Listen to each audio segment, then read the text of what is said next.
Não é difícil reconhecer o autor de uma obra de arte. Deixe-me dar alguns exemplos.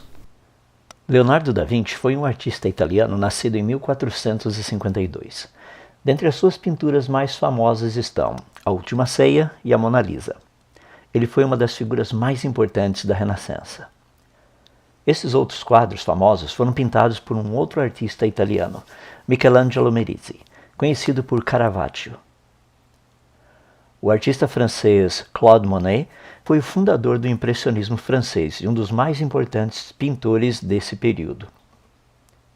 Os quadros do pintor holandês Vincent van Gogh, nascido em 1853, são bem conhecidos. Seu estilo é inconfundível. Esses quadros foram pintados por Pablo Picasso. Esses aqui foram pintados por Romero Brito, um artista brasileiro.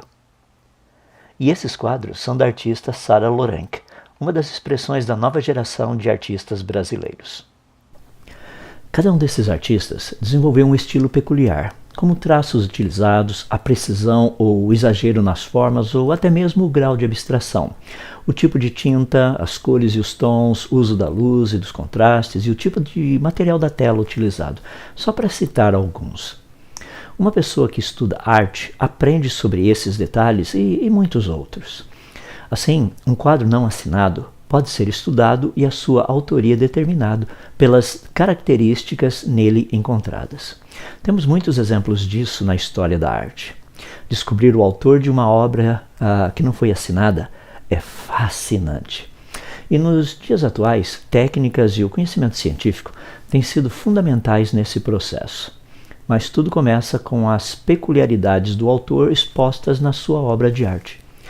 Por ser um físico, eu estou totalmente convencido que a natureza foi criada. No entanto, seria a natureza uma obra de arte que traz em si mesma características específicas do seu autor? Se ela fosse simplesmente fruto do acaso, a resposta seria óbvia. Ela não poderia ser uma obra de arte e muito menos exibiria padrões peculiares de um suposto criador. Principalmente porque aleatoriedade não produz padrões. Para o pessoal da matemática, eu não vou entrar aqui na discussão do caos, dos fractais, ou conjunto de Mandelbrot, ou atrator de Lorentz e coisas assim, tá? Por enquanto, voltemos para uma obra de arte não assinada e o processo para descobrir o seu autor. O que aconteceria se a mesma lógica e o mesmo conhecimento científico fossem aplicados à natureza? Assim como deixamos que uma pintura nos revele o seu autor, pelas características dele nela encontradas, assim também podemos fazer com a natureza. Em outras palavras, se deixarmos que a natureza nos mostre o que nela está, certamente iremos encontrar alguns padrões específicos, peculiares, apontando para o autor. Lembrem-se que estamos tratando de características básicas que a natureza possui. Então vamos lá. Deixe-me começar pelo que já descobrimos até agora na natureza. Seria coerente começarmos com o tempo, que é uma unidade básica medida em anos, meses, semanas, dias, horas, minutos e segundos. No entanto, a característica principal do tempo é tríplice: passado, presente e futuro. 3 em 1. O próximo seria o espaço, que também é uma unidade básica medida em milímetros, centímetros, metros, quilômetros, anos-luz. Ele também tem uma característica tríplice: altura, largura, profundidade. 3 em 1. A base da matéria, os átomos, também tem essa característica tríplice.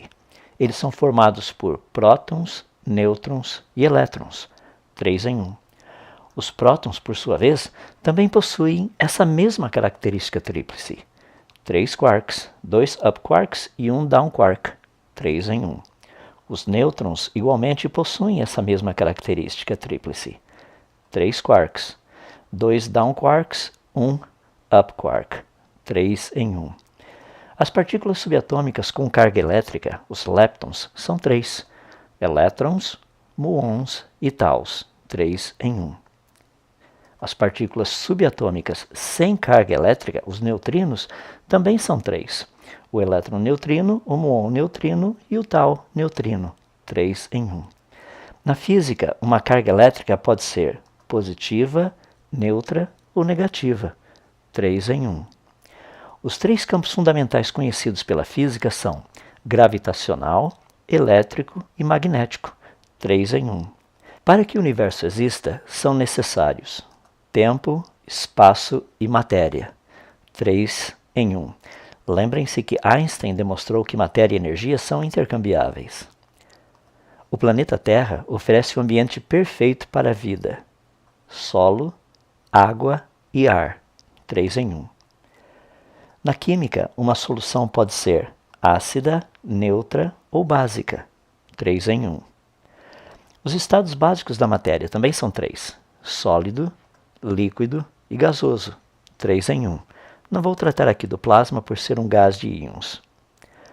O funcionamento do núcleo de cada célula necessita de 3 elementos básicos: DNA, RNA e proteína, 3 em 1. Na genética molecular, a informação que codifica um aminoácido, o códon, é formado por uma sequência de 3 bases nitrogenadas, 3 em 1. A matriz celular do sangue é basicamente composta pelas hemácias, glóbulos vermelhos, leucócitos, glóbulos brancos e trombócitos, que são as plaquetas, 3 em 1. A pele humana é formada por 3 camadas específicas: a epiderme, a derme e a hipoderme, 3 em 1. Quando você olha para a tela do seu celular ou da sua TV, você se depara com apenas 3 cores primárias de luz: vermelho, verde e azul, RGB no inglês. Esse sistema primário também é 3 em 1. São essas 3 cores básicas que produzem todas as demais cores que você vê na tela. Os artistas trabalham com 3 cores primárias de tintas: vermelho, amarelo e azul, 3 em 1. As 3 cores básicas para impressão são amarelo, ciano e magenta, 3 em 1. A própria música é formada por melodia, harmonia e ritmo, 3 em 1. E para que um sistema mecânico seja espontaneamente estável, ele necessita de apenas 3 suportes, 3 em 1. Esses são apenas alguns exemplos. Existem muitos outros. Como explicar esse padrão 3 em 1 encontrado na natureza? Perceba que esse padrão não foi criado pela ciência, ele foi descoberto pela ciência. Essa característica peculiar 3 em 1 aponta para alguma coisa. Matematicamente falando, a probabilidade de processos aleatórios terem produzido algo assim é tecnicamente 0. Isso é o que a ciência consegue mostrar. E eu poderia parar aqui, mas isso não seria justo. Deixe-me explicar o porquê usando uma pergunta. Existe alguma fonte conhecida com poder, inteligência e capacidade que também seja 3 em 1? Perceba que continuamos usando a mesma lógica e metodologia científica para descobrir o autor de um quadro, partindo das características encontradas. Não existe em nenhuma filosofia ou religião conhecida a proposta de um ser que seja igual ao Deus revelado na Bíblia. Ele é o único e por uma simples razão. Somente ele se revela como um único Deus, mas em 3 pessoas: o Pai, o Filho Jesus Cristo e o Espírito Santo, 3 em 1. Algumas pessoas têm me dito que um Deus assim não faz sentido. Eles geralmente me perguntam o seguinte: se o Pai é Deus, se o Filho é Deus, se o Espírito Santo é Deus, também Deus, como ele pode ser um Deus? São 3, não são? Vou responder com a minha ilustração predileta: o triângulo. Um triângulo é uma figura geométrica que possui 3 lados. O triângulo é uma unidade. Embora ele tenha 3 lados, cada lado é único. Um lado sozinho não é triângulo. Para que um lado seja triângulo, ele tem que estar conectado aos outros 2. Por exemplo, o lado inferior sozinho seria triângulo? Não, seria apenas um segmento de reta. E o lado direito sozinho seria um triângulo? Não, ele também seria apenas um segmento de reta. E o lado esquerdo sozinho seria um triângulo? Obviamente não, ele também não passaria de um segmento de reta. Assim, os 3 lados conectados entre si formam um triângulo. Perceba que onde os lados se conectam, não é possível distinguir onde um termina e onde o outro começa. Como sabemos, não existem triângulos de um lado só, ou 2 lados, ou 4 lados, etc. Se for triângulo, certamente terá 3 lados. Assim como um triângulo só é triângulo se tiver 3 lados, também um Deus só pode ser Deus se tiver 3 pessoas. Essa é a definição de Deus. Por isso, o Deus verdadeiro afirma ser um só Deus, mas em 3 pessoas. Ele mesmo afirma não conhecer outro Deus além dele, porque ele é o único 3 em 1. Em outras palavras, o Deus da Bíblia deixa claro que se for Deus, esse Deus existirá em 3 pessoas. Você consegue ver as similaridades? Percebe? A natureza expressa o padrão 3 em 1. Isso é um fato. O Deus da Bíblia afirma ser 3 em 1. Para mim, a relação é óbvia. E para você?